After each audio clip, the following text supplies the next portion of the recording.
Esse é o podcast Psicologia Social e Temas Contemporâneos.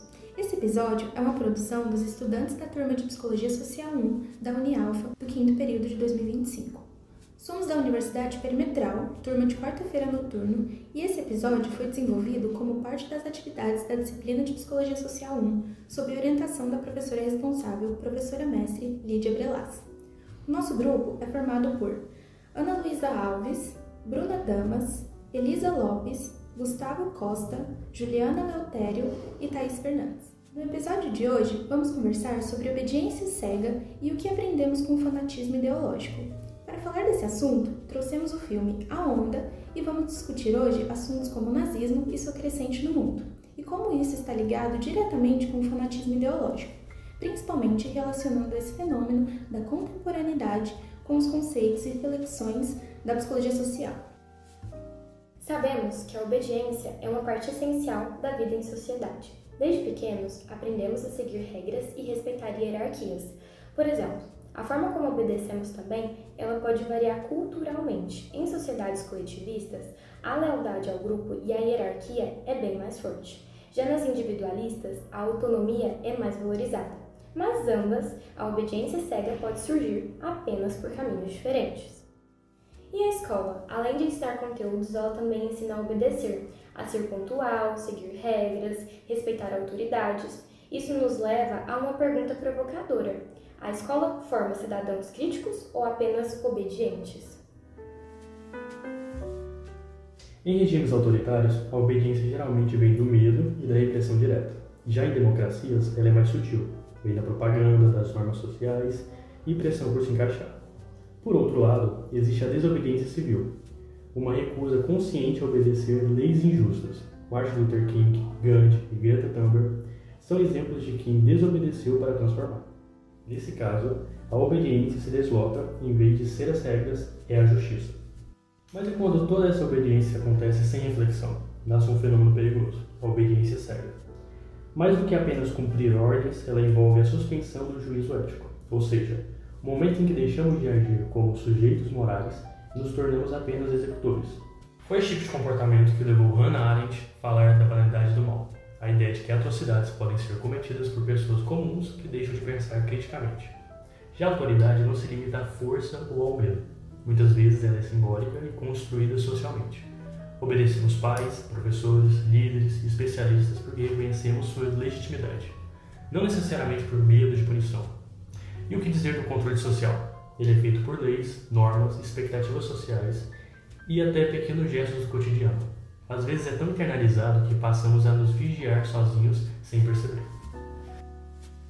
Mas o que acontece quando a desobediência deixa de ser um ato ético e se transforma em um fanatismo ideológico? Um exemplo recente e trágico ajuda a entender isso.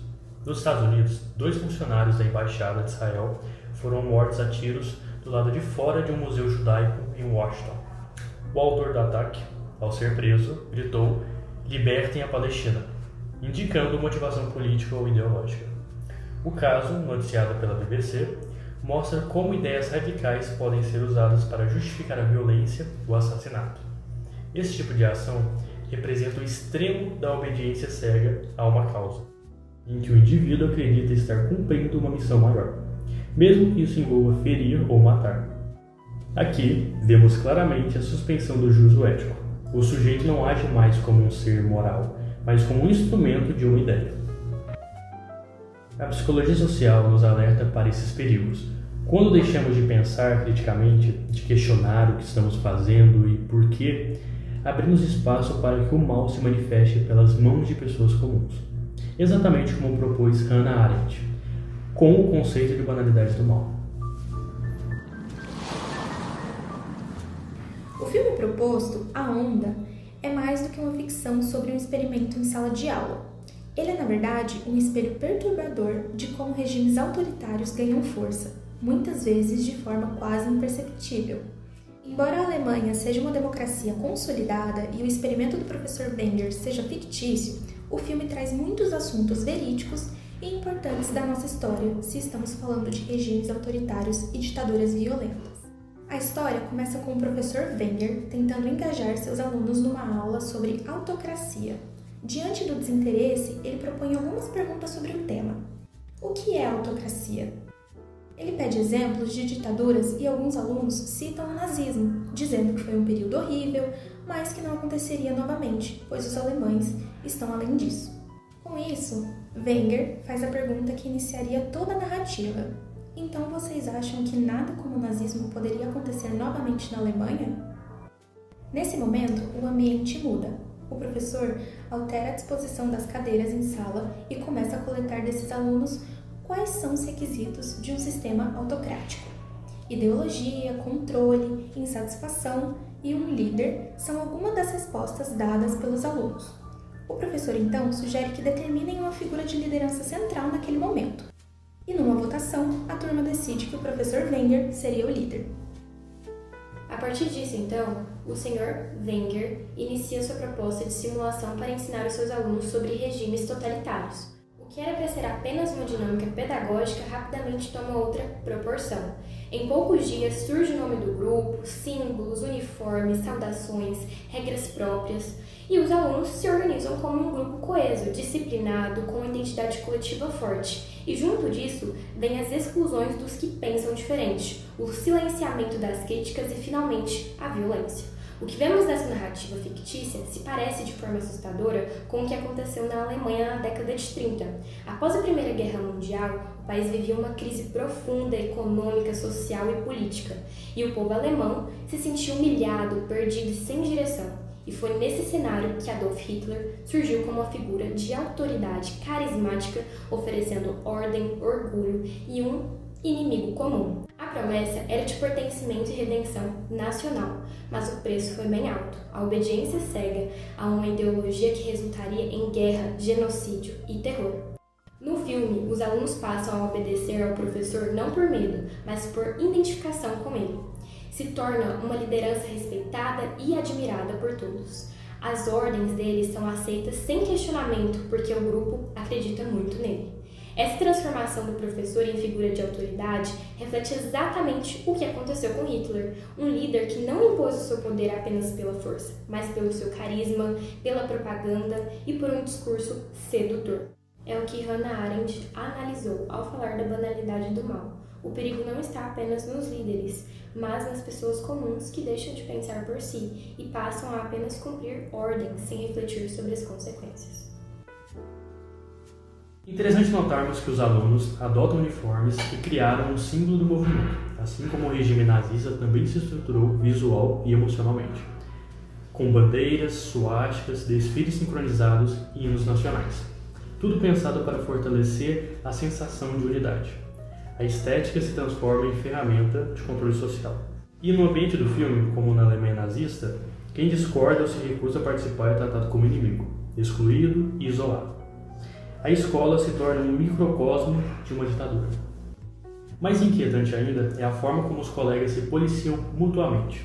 A vigilância já não vem de cima para baixo, ela está entre eles. Assim funcionava o nazismo. Não era só o Estado que controlava, mas a própria população, através da delação, da vigilância mútua e da pressão para se encaixar. Até quem não concordava completamente acabava se adaptando. Era mais fácil se conformar do que resistir. E isso também acontece com os personagens do filme. Muitos seguem um grupo só para não ficarem de fora. É o conformismo psicológico em ação, uma das engrenagens mais perigosas da obediência. No final, o que a onda escancara é justamente o que a psicologia social há décadas tenta explicar. Que a linha entre civilidade e barbárie é muito mais tênue do que gostamos de imaginar. Que o desejo humano de pertencer, de obedecer a uma liderança forte e de se sentir parte de algo maior pode, sob determinadas condições, nos levar a repetir os erros mais sombrios. É comum que o nazismo seja percebido como um fenômeno estritamente histórico, restrito a um período sombrio da história humana. Porém, é possível perceber os resquícios do nazismo até hoje pelo mundo, o que gera preocupação sobre a segurança e a preservação dos direitos humanos.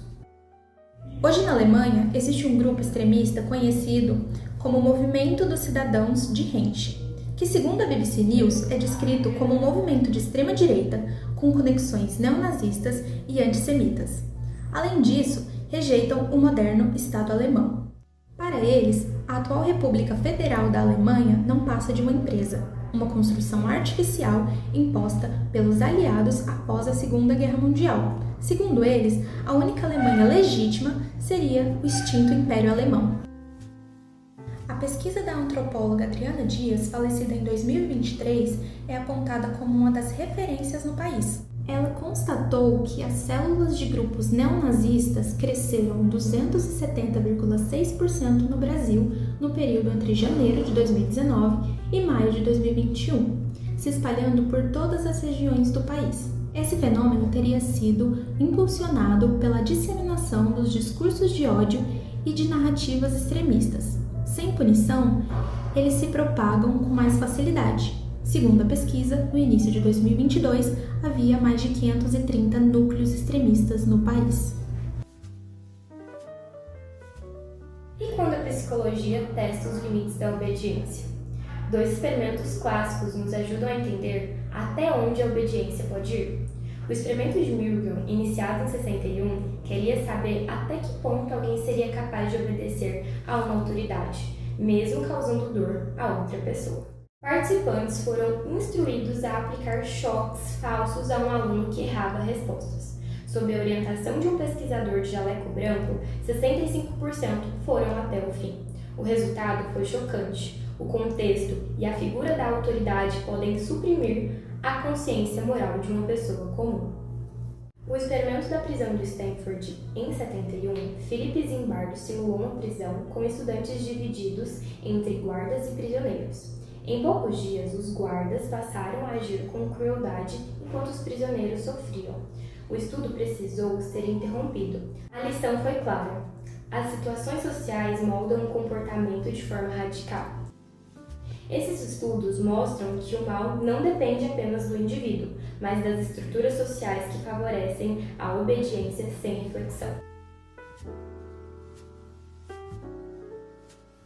No dia a dia, obedecemos o tempo todo, paramos no sinal, fazemos fila, seguimos códigos de vestimenta. São comportamentos importantes para o convívio social. Mas vale perguntar, estamos obedecendo por escolha ou por hábito? Medo ou conformismo? Refletir sobre a obediência, especialmente a cega, é fundamental em tempos de polarização e discursos autoritários. Obedecer pode ser necessário, mas obedecer sem pensar nos transforma em instrumentos sem discernimento e responsabilidades.